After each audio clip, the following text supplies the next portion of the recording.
Muraho neza, bahaye ikaze nanone kuri Love Beat Creations, bahani ikaze mu gikoni.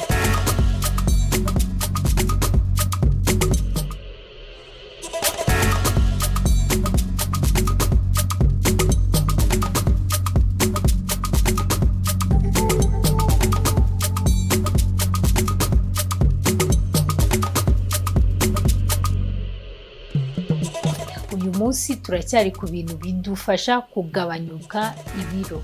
Ibi ngiye kubereka njyewe narabikoresheje maze kwibaruka umwana wanjye, hanyuma biramfasha nongera kunanuka ho gatoya kuko nari meze icyo gihe. Rero nk'abantu mwabisabye ngo zabereke ibintu ushobora kwifashisha, tubyita smoothie.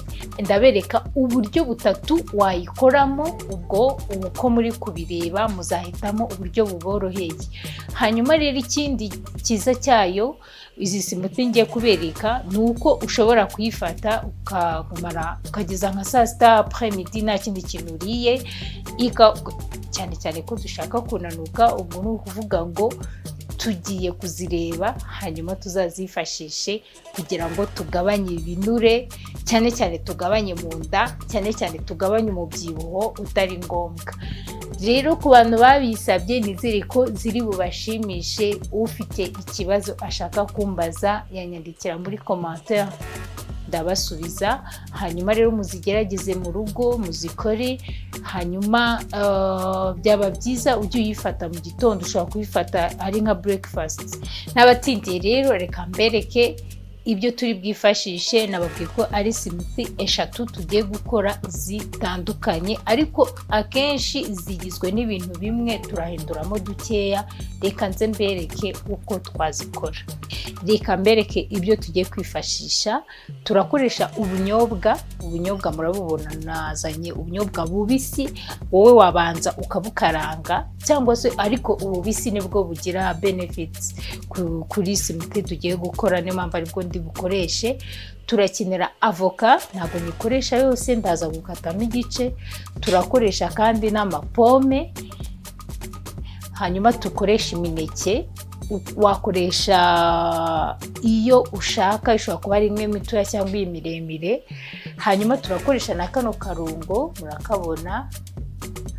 Turakoresha n'ubunyobwa buseye. Hanyuma dukoreshe na porridge. Hanyuma mu mwanya rero w'amata, kuko ibi nanone ku muntu ushaka kubyibuha ashobora gukora sino smoothie ariko akongera amakarori ari bufate. Urugero, ushobora kudakoresha amazi ugakoresha amata. Njyewe rero uyu munsi kuko dushaka gukora smoothie zo kunanura, turakoresha amazi. Reka rero twegere dutangire mbereke ukuntu muzayitegura aho mu rugo, hanyuma mukagabanuka ibiro mu gihe gitoya bitewe n'igihe uyikonsomera. Tugiye kubanza gukata imineke yacu. Mbere yuko rero ukora smoothie uramanza ukakaraba mu ntoki. Nazikarabye kugira ngo zise neza, wivite kuba washyiramo amamikrobe. Hanyuma tugiye gukora imineke yacu, kuyikata. Banza nkakuraho ibishishwa. Noneho muri kubibona ko nakoresheje imineke ihiye neza, ihiye cyane.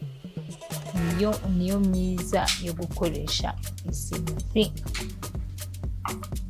kuko turi gukora smoothie yo kunanuka. Ntabwo dushyiramo amata, nta nubwo dushyiramo isukari. Turakoresha ibi byose naberetse, tuvanyemo ibyo bintu bibiri. Ariko ushaka kubyibuha cyangwa se ukunda ibintu biryohereye muri iyi smoothie, ushobora kongeramo ubuki. Ariko n'umuneke, niyo mpamvu nakoresheje uhiye cyane, nawo uba ufite isukari. Hanyuma turashyira muri blender yacu.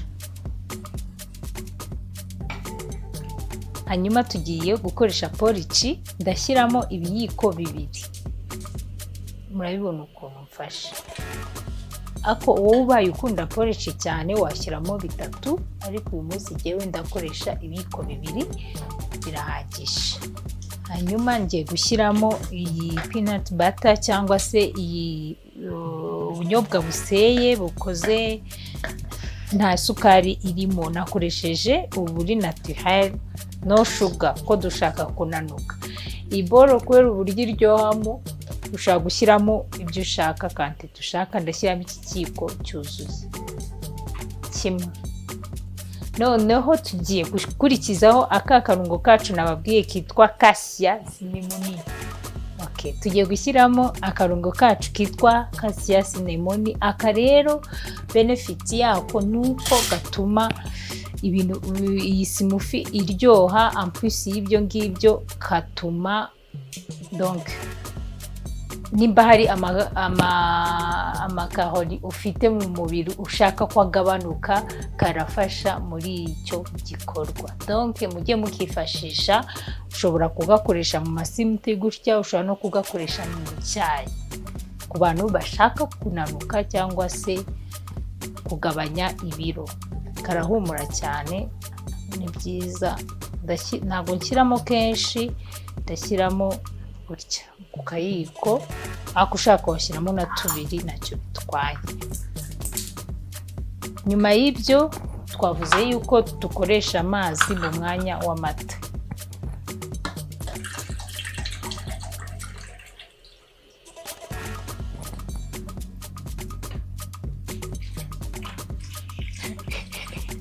Ndashyiramo n'amaglaso,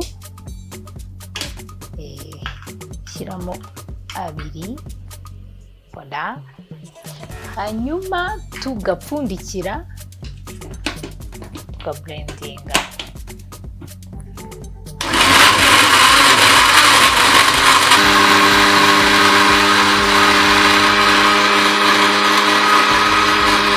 Ako sauti zaikura.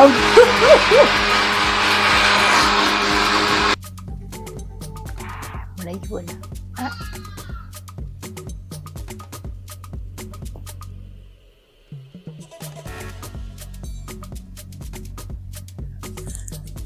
Hanyuma rero reka dushyiremo glaso ebyiri. Tugiye gukora smoothie ya kabiri. Cette fois-ci turakoresha pomme. Iyi ni smoothie ikoze muri pomme. Turifashisha ubunyobwa, turashyiramo ubuki bukeya hamwe na bya bindi bisanzwe twashyize muri iriya ya mbere ikoreshejwe na banana. Hanyuma mu mwanya w'amata turashyiramo amazi, ariko ukunda amata cyane, hari amata y'abantu yo kunanuka ataba arimo kahoni nyinshi. Nikeza ko ukunda amata wakoresha amata, ariko njyewe uyu munsi ndashaka kubereka iyi ngiyi kuko niyo ikunanura mu gihe gitoya. Ubwo rero reka dukore n'iyi ya kabiri. Turakata apomo utuntu dutoya, ntabwo kandi nyikuraho ibishishwa, ndayikata uko yakabaye.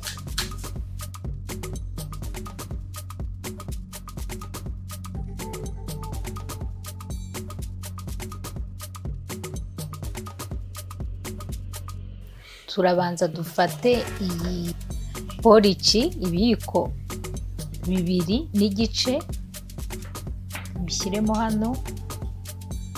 Ndakoresha ibiyiko 2 n'igice, wowe ushaka wakoresha 3 cyangwa 2 bitewe n'ukuntu ushaka ko smoothie yawe ibingana. Hanyuma ndafata ubunyobwa bukeya, ntabwo nshyiramo bwinshi, bishyiremo. Hanyuma mfate ubuki buri naturel, buba ari bwiza, ntabwo nshyiramo bwinshi, ndashyiramo kano kayiko. Hanyuma mfate amazi,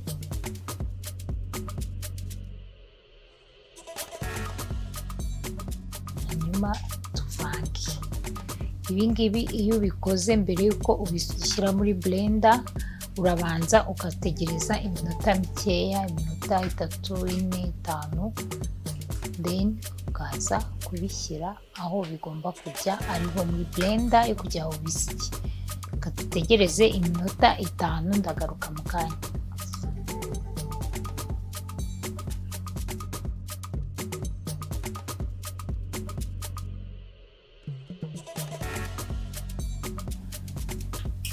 Hanyuma n'aka karungo katajya kaburamo, naho ndashyiramo kayiko kamwe.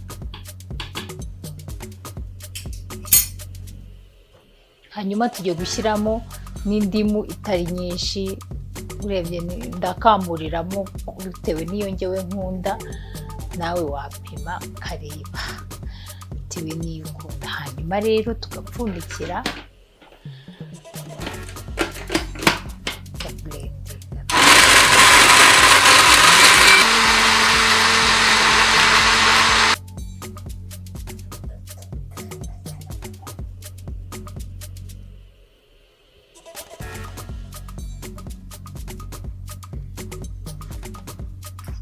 shyiramo glaso, shyiramo na pome. Tugeze kuri smoothie ya gatatu, ariyo muri smoothie turi gukora zidufasha kugabanya ibiro. Wowe uzahitamo muri izi eshatu nguhaye iyo uzakunda, cyangwa se iyo wabasha kunywa byibura ibyumweru 2 uyifata mu gitondo nka breakfast cyangwa saa sita, bitewe n'igihe uboneye umwanya. Hanyuma muzanyandikire mu mbwire resulta. Iyi rero yo noneho turakoresha avoka hamwe n'umuneke. Nta kindi dukora,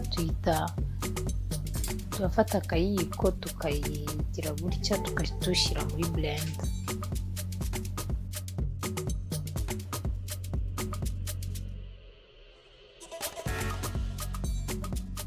Hanyuma dushyiremo ubunyobwa nabwo butari bwinshi, ndashyiramo ikiyiko kimwe.